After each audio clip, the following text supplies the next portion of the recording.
오늘의 말씀의 제목은 영적 사사 시대 속에 하나님이 부르시는 사람이라는 제목으로 말씀 우리 이어서 살펴보도록 하겠습니다. 자, 지금 우리가 살펴보고 있는 것이 마태복음 1장 예수님의 족보죠. 마태복음 1장 족보 가운데 특별히 마태복음 1장 족보 가운데서도 1기,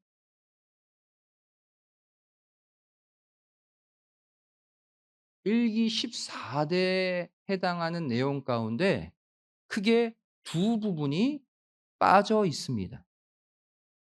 어디와 어디죠? 바로 애굽 생활 430년 기간과 또 사사 시대 약 300 년의 기간이 통째로 빠졌죠. 이 1기 14대 가운데 빠진 두 부분에 두 기간의 공통점과 차이점이 있습니다. 먼저 공통점은 모두가 하나님을 섬기지 않았던 암흑의 시기였다는 거예요. 그래서 하나님이 예수님의 족보에서 다 빼버리신 것이죠. 하나님의 언약과 상관없는 어둠의 시기였기 때문에. 그런데 이 애굽 종살이와 사사 시대의 차이점이 무엇입니까? 애굽에서의 기간은 한마디로 종교 생활을 할 수 없었던 노예 시대였어요. 그래서 어쩔 수 없이 하나님을 섬길 수 없던 시대가 애굽 시대였다면, 똑같이 마태복음 족보에서 빠졌지만 사사 시대는 어떤 시대입니까? 가나안 들어가서 칠족속을 정복했잖아요. 그 땅의 주인이 됐습니다. 그래서 마음대로 예배를 드릴 수 있는 시기였다는, 그럼에도 족보에서 빠졌다. 차이가 있습니다. 자, 성경의 과거의 역사를 오늘날 우리의 역사라고 했을 때, 그렇다면 지금 우리가 살고 있는 이 시대는 과연 영적 애굽 시대일까요? 영적 사사 시대일까요? 이러한 관점으로 보면 애굽 시대보다 사사 시대에 더 가까운 시대를 우리는 살고 있습니다. 하나님을 섬길 수 있는 좋은 환경이잖아요. 그럼에도 불구하고 수많은 사람들이 하나님의 뜻보다 자기 소견에 옳은 대로 사는 시대. 사사기 17장 6절 말씀처럼 하나님의 뜻보다 자기가 왕이 되어 사는 시대, 오늘날 이 시대. 지금 우리는 영적 사사 시대를 살고 있습니다. 그렇다면 이렇게 혼탁한 영적 사사 시대, 하나님이 자유를 줬음에도 불구하고 그 자유로 죄 짓는 이 시대에 끝까지 하나님의 뜻을 따르는 성도가 되기 위해 우리는 어떠한 모습을 갖춰야 할까? 특별히 사사 가운데 기드온의 모습을 통해 우리가 영적 사사 시대를 올바로 살 수 있는 팁을 배워보도록 하겠습니다. 자, 기드온은 어떠한 사사입니까? 성경의 다섯 번째로 기록된 사사예요. 특별히 성경을 보시면 기드온의 성격을 알 수 있는데, 하나님께 부름받기 전에 기드온의 성격, 소심하고 겁이 많은 사람이었다. 하나님이 하필이면 이러한 사람을 골라서 이스라엘을 구원시켰다는 사실이에요. 그것을 알 수 있는 구절이 바로 사사기 6장 11절 말씀이죠. 기드온이 지금 미디안 족속이 이스라엘 백성들을 괴롭히고 있을 때거든요. 그때 기드온이 지금 뭐 하고 있습니까? 기드온이 미디안 사람들 모르게 밀을 타작하려고 포도주 틀에다가 그 밀을 타작하고 있었다 그랬어요. 그 가운데 부름받은 거예요. 여러분들 보통 곡식을 타작해서 알곡을 고르려면 넓은 마당에 펼쳐 놔야 됩니다. 그런데 비정상적으로 조그만 포도주 틀에서 밀타작을 하고 있었다? 왜? 미디안 족속이 두려워서요. 그들에게 들키면 다 빼앗기니까 몰래 타작하려고 했던 기드온의 연약하고 소심한 모습을 알 수 있는 장면이죠. 그런데 바로 그때 하나님이 기드온을 어떠한 자로 부르셨는가? 이것이 초점이에요. 야, 너는 겁장이야. 너는 실패자야. 그렇게 부르신 게 아니라는 거예요. 뭐라고 부르셨습니까? 사사기 6장 12절 말씀 보시면 큰 용사요. 지금 몰래 벌벌 떨고 몰래 밀타작하고 있는 기드온에게 큰 용사요 불러 주셨다는 거예요. 근데 중요한 거는요. 하나님이 말씀하시면 그대로 이루어집니다. 큰 용사다라고 불러 주시니까 진짜 기드온이 큰 용사가 됐어요. 이 말씀대로 기드온은요. 300명의 군사만을 데리고 미디안 군사 몇 명? 13만 5천 명을 쳐부수는 진짜 큰 용사가 되어버렸어요. 여러분, 이 장면이 오늘날 우리에게 소망인 줄로 믿습니다. 그래서 우리는 어떠한 교훈을 얻게 됩니까? 다른 사람에게 보여지는 나의 모습은 중요하지 않다는 거예요. 또 스스로가 나를 볼 때 한숨 쉬는 거 이것도 중요하지 않다는 거예요. 내가 부족하든 내가 모자라든 내가 소외받는 위치에 있든 다른 사람들이 나 스스로도 나를 인정하지 못하든 간에 남이 한마디 하면 풀이 죽어서 좌절하고 낙심하는 그러한 나이지만 여러분 그때마다 누구를? 기드온을 떠올리시기 바랍니다. 하나님의 관점이 다를 수 있다는 거예요. 나를 향한. 하나님은 이렇게 세상에 이리 치이고 저리 치이고 가정에서 직장에서 사회에서 늘 치이며 사는 주눅든 나에게도 이 시간 큰 용사라고 불러주실 줄로 믿습니다. 여러분 하나님이 이렇게 부르시는 순간 어떠한 역사가 일어나는 줄 아십니까? 그 부르심에 맞는 힘과 능력도 함께 주심을 믿으시기 바랍니다. 걱정이 없는 거예요. 큰 용사다 그러면 큰 용사의 힘과 능력을 그때 함께 주셔요. 사도 바울 보시기 바랍니다. 세상적 관점으로 보면 예수 믿고 망한 자가 사도 바울이. 자기가 가진 모든 재산, 학벌 다 잃어버려서 예수 믿고 매맞고 다녔습니다. 하지만 사도 바울의 보이는 모습과 내면의 모습은 완전 달랐다는 거예요. 보이는 모습이 중요한 게 아니라는 거예요. 빌립보서 4장 11절 12절 말씀 보세요. 내가 궁핍함으로 말하는 것이 아니라 어떠한 형편에 처하든 자족하기를 배웠다. I have learned to be content in whatever circumstances I am. 어떠한 형편에 처하든 만족하는 것을 배웠다는 거예요.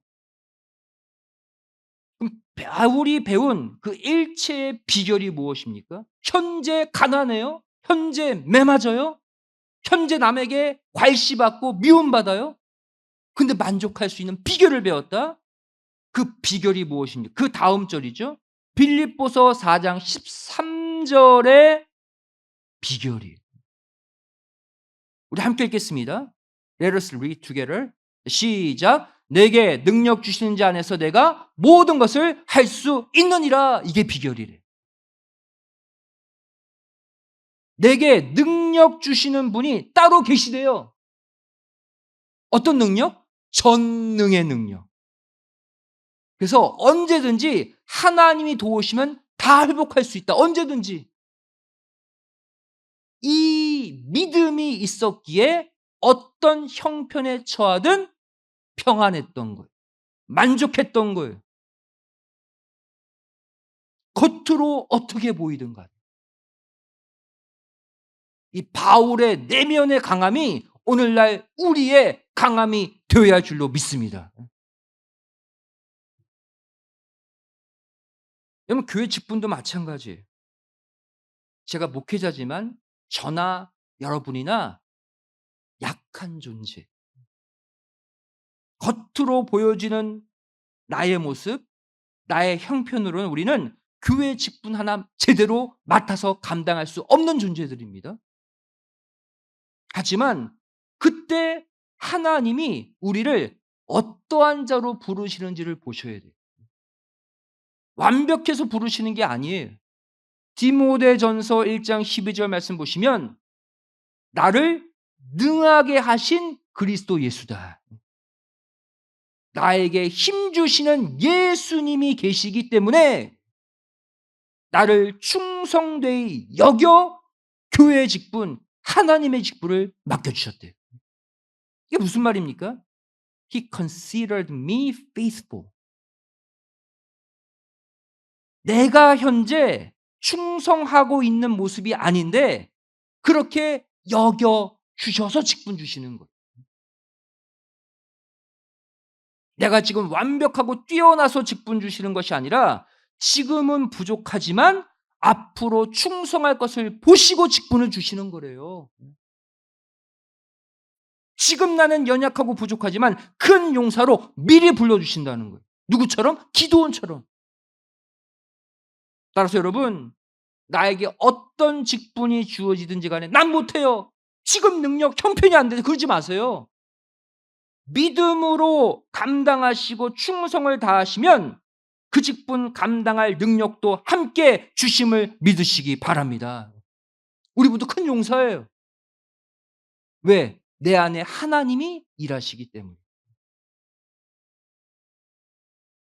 그렇다면 이 기드온과 같이 우리가 큰 용사로 쓰임 받으려면 어떻게 해야 되는가? 오늘 말씀의 핵심 구절이 바로 사사기 7장 20절입니다. 먼저 항아리를 부수고 횃불을 들고 그리고 나팔을 불어야 한다. 그러니까 큰 용사로 능력자로 쓰임 받는 세 가지 조건을 기록하고 있어요. 첫 번째 뭡니까? 내 자신의 항아리를 깨트려야 한다. 여기서 항아리를 부수라는 것은 무슨 뜻입니까? 내 스스로를 가둬두었던 패배의식, 고정관념에서 벗어나라는 거예요. 난 안 돼. 난 못해. 나 건강도 약하고 조금만 일하면 피곤하고 스스로 제한하는 자신의 한계 상황, 그 항아리를 깨트려야지만 그때 하나님이 나를 붙잡고 일하시는 거예요. 먼저 뭐 하라? 난 안 돼. 고정관념의 항아리를 깨트려라. 두 번째가 뭡니까? 횃불을 높이 쳐들어야 되거든. 성경에서 횃불은요, 죄악된 어둠을 밝히는 하나님 자신이라고 말하고 있어요. 또 횃불은 하나님의 말씀, 어둠을 밝히는 말씀의 빛을 가리키기도 합니다. 이사야서 62장 1절이 말씀하고 있죠. 예루살렘의 구원이 횃불같이 나타난다. 하나님이 구원의 횃불이라는 거예요. 또 시편 119편 105절 말씀 보시면 이번에는 하나님의 말씀이 내 발을 비추는 등불, 내 길의 빛이다. 자, 그러면 이 횃불을 높이 들라는 것은 무슨 뜻입니까? 하나님, 횃불 대신 하나님과 횃불 대신 그분의 말씀을 높이는 경외심을 가지라는. 그래야 큰 용사로 쓰임 받아요. 하나님과 하나님의 말씀에 대해서 두려워하는 마음, 경외하는 마음을 가지라. 높이 횃불을 드는 모습이에요. 우리가 하나님을 높이면 하나님도 우리를 높이 올려 주심을 믿으시기 바랍니다. 같이 가는 거예요. 세 번째로 우리가 큰 용사로 쓰임 받는 비결, 나팔을 불어야 합니다. 나팔을 불어야 한다. 나팔을 불라 복음의 나팔을 말해요. 복음의 소리를 내라는 거예요.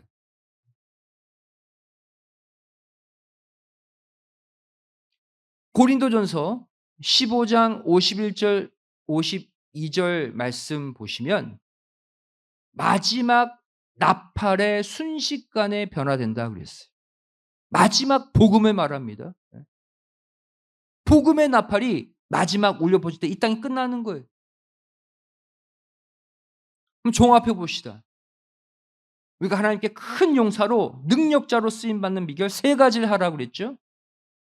항아리를 부수고 횃불을 들고 나팔을 불라. 종합해 보면 어떻게 살라는 거예요? 어떻게 하라는 거예요?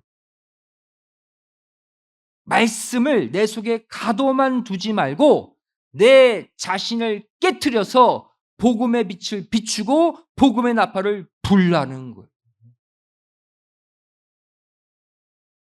말씀의 빛, 말씀의 횃불을 가둬두지 말라는 거예요, 한마디로. 언제 그 빛이 나가요? 내가 깨져야 나가는 거예요.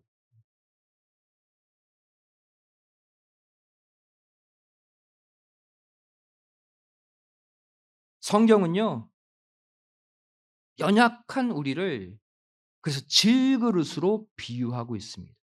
깨지기 쉬운. 한마디로 우리가 깨져야 된다는 거예요. 우리가 깨져야 구속사의 빛이 힘차게 뻗어나간다는 거예요. 그래서 우리는 깨지기 쉬운 존재로 지금 이 삶을 살고 있는 거예요.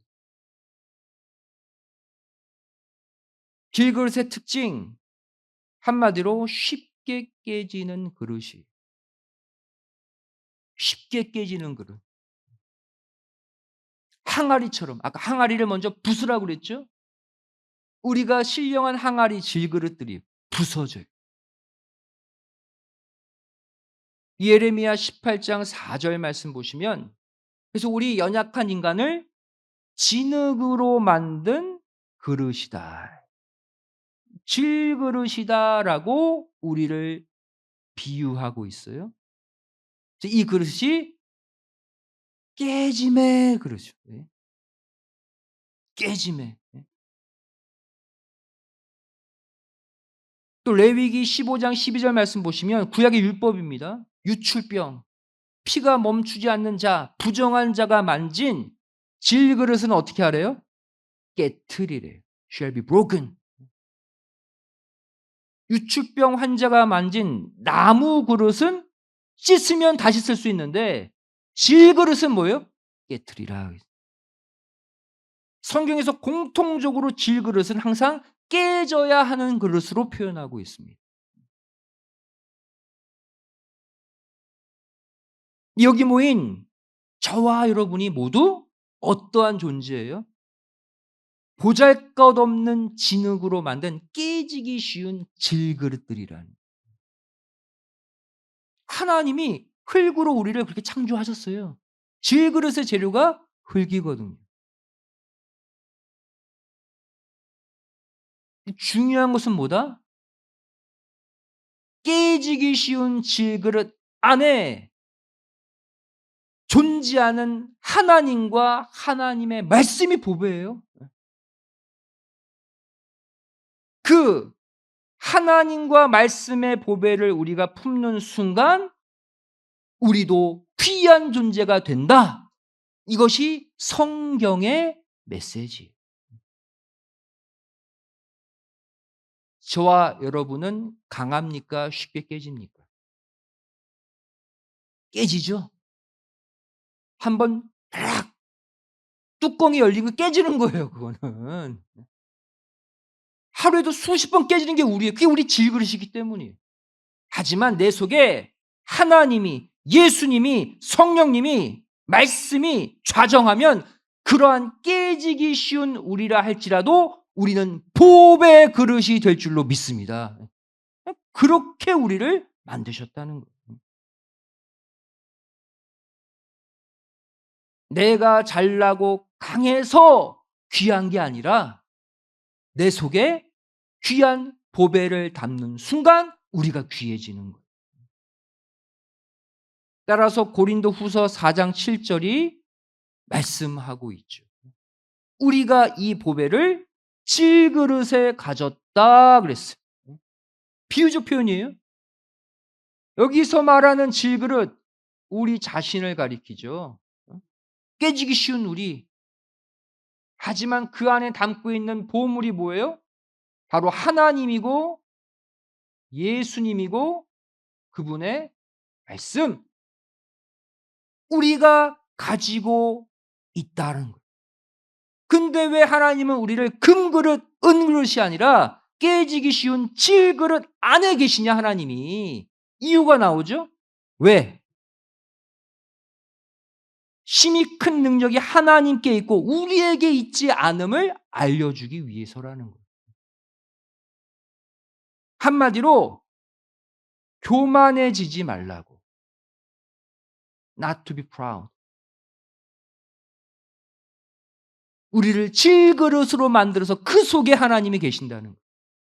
만일 우리가 금그릇이 되고 우리가 은그릇으로 인다고 해보세요. 그 속의 보배보다 금그릇인 내 자신을 더 자랑할걸요? 내가 더 강하고 내가 더 화려하다? 모두가 나를 주목한다? 하나님 그걸 원치 않는 거예요. 결국 질그릇 같은 우리 안에 하나님 말씀의 보배를 담아 놓으셨습니다. 그런데 하나님은요, 우리 속에 있는 보배를 꺼내어서 자랑하고 싶어 하셔요. 육신의 항아리 속에 가둬두기를 원치 않으세요. 그래서 큰 용사로 쓰임받는 첫 번째 조건이 바로 뭐예요? 내가 깨져야 돼요.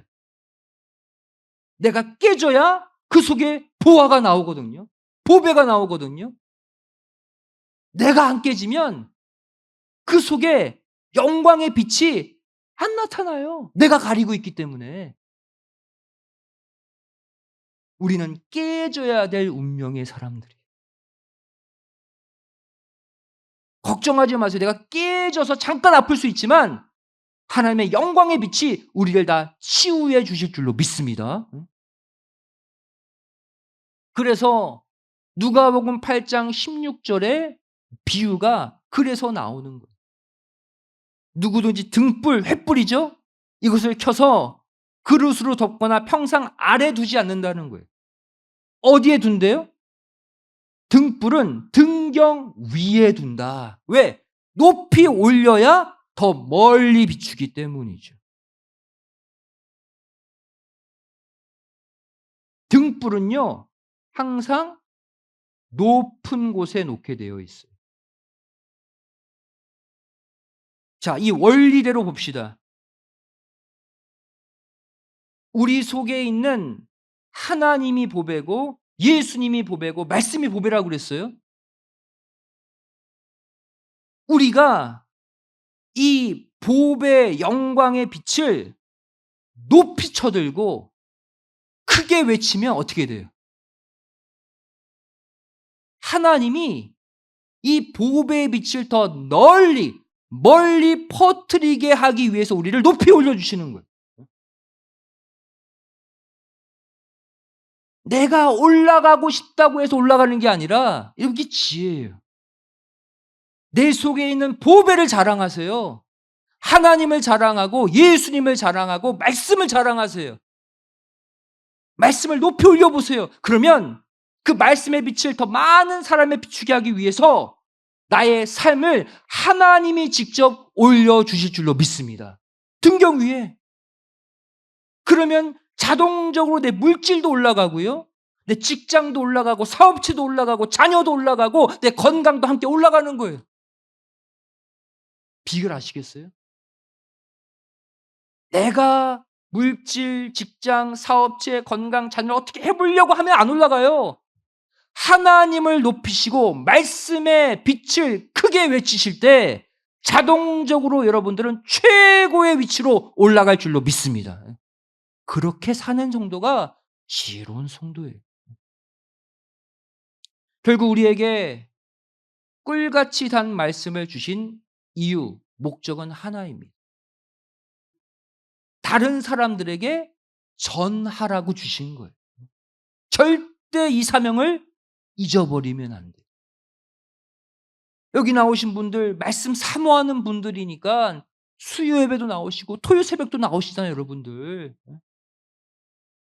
이렇게 차곡차곡 받는 말씀의 보배, 꿀같이 단 말씀 왜 주시냐면 전하라고 주시는 거예요. 계시록 10장 10절 11절 하나님이 사도 요한에게 주신 사명이 말세 성도인 우리의 사명이에요. 꿀같이 단 말씀을 먹었죠? 요한, 너 혼자만 만족하지 말고 이 꿀같이 단 말씀을 뭐 하래요? 다시 예언하래요. 외치래요. 등경 높은 곳에 올려서 모든 사람들이 보게 하래요. 이것이 사도 요한의 사명이고 기드온의 사명이고 오늘날 우리의 사명이에요. 절대 우리는 세상 말로 꿀 먹은 벙어리가 되면 안 돼요. 말씀의 꿀을 먹었으면 외쳐야 돼. 비춰야 돼요. 여러분 말씀만이 갖고 있는 독특한 특징이 있습니다. 특성이 있어요. 말씀은 절대로 가만히 있지 않아요. 시편 147편 15절 말씀 보시면 말씀의 특징이 뭐래요?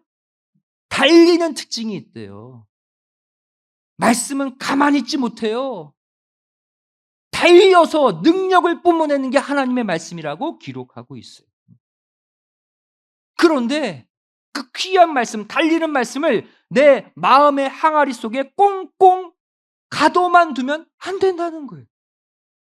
큰 용사의 첫 번째 조건, 말씀이 달릴 수 있도록 내 자아 항아리가 깨져야 한다는 거예요. 아유, 피곤한데 말씀을 위해 또 뭘 해? 난 안 돼? 이 모든 생각들이 말씀을 가둬놓는 나의 항아리예요. 깨져야 돼요, 여러분. 각자의 마음의 항아리, 고정관념의 항아리, 푸념, 낙심의 항아리가 먼저 깨져야 그 속에 있는 말씀이 빨리 달리면서 일할 수가 있는 거예요. 여러분, 먼저 죄악으로 얼룩진, 패배의식으로 얼룩진 내 옛 자아의 항아리를 이 시간 이 말씀으로 다 깨뜨리시기를 부탁드리겠습니다. 그 후에 보세요, 말씀의 역사가 어떻게 일어나는지. 내가 잠깐 아플 수는 있지만 내가 깨짐으로써 말씀의 빛이 뿜어져 나와서 먼저 풀리지 않는 내 가정의 문제를 다 회복시키고 내 자녀를 회복시키고 내 직장, 사업체, 건강, 내 주변의 사람들 모두를 회복시키는 말씀 대부흥의 역사, 기도원 승리의 역사가 여러분의 역사가 되시기를 주님의 이름으로 간절히 축원드리겠습니다. 기도하시겠습니다. 사랑 많으신 아버지 하나님, 오늘 기도원을 부르시는 하나님의 모습을 통해서 정말 부족하고 연약하고 늘 좌절하고 실패의식에 사로잡혀 사는 우리를 큰 용사로 불러주시는 아버지 하나님 앞에 이 시간 진심으로 감사드립니다. 우리에게 주신 이 영생의 복음, 이 영광의 빛을 뿜어내기 위해 그동안 난 해도 안 돼, 그냥 내 삶에 만족할래, 스스로 주저앉았던 각자의 항아리를 이 시간 깨트리게 하여 주시고 복음의 빛을 높이 쳐들고 복음의 나팔을 힘차게 불어서 마침내 말씀이 달려갈 수 있도록, 말씀이 내 가정과 자녀와 내 직장과 내 건강과 내 주변에 죽어가는 모든 것들을 살리는 말씀의 통로로 우리가 쓰임받게 하여 주시옵소서. 이 말씀 가지고 하반기를 출발합니다. 이제 가는 곳곳마다 말씀의 살아 역사하심을, 모든 것들을 살려내는 말씀의 능력을 체험하는 목격자의 6개월을 살게 하여 주시옵소서. 감사드리오며 예수님의 이름으로 기도드리옵나이다. 아멘. 하나님께 기도했습니다.